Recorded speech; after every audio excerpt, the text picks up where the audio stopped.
જય શ્રી કૃષ્ણ બધાને। આજે આપણે બનાવીશું ગરમ મસાલો। મેં લીધા છે અડધો કપ ધાણા,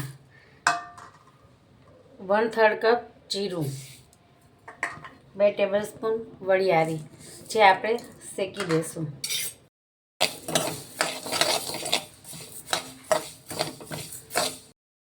આપણે ધીમી આંચ ઉપર જ શેકશું 5 મિનિટ માટે, જેના માટે કડક થઈ જાય। હવે આપણે નાખશું 1 ટેબલસ્પૂન મરી, 1 ટેબલસ્પૂન લવિંગ, 1 ટેબલસ્પૂન એલચી, 5 થી 6 તજના ટુકડા,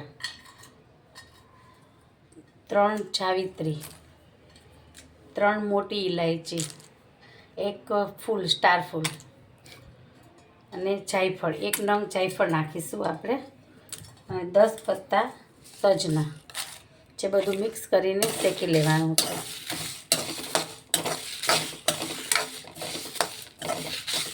દસ મિનિટ શેકવાનું છે। બધું થોડું શેકાવા લાગે પછી સૂંઠ નાખી દેવાની છે અંદર, એને પણ થોડીક શેકવાની છે। પછી ગેસ બંધ કરી દેવાનો।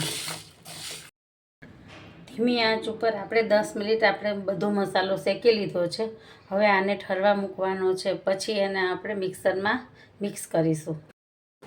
બધો મસાલો ઠરી ગયા પછી તેને મિક્સરમાં મિક્સ કરીને એક એરટાઈટ ડબ્બામાં ભરીને રાખી દેવાનો। 12 મહિના સુધી રાખી શકાય છે એરટાઈટ ડબ્બામાં ભરીને।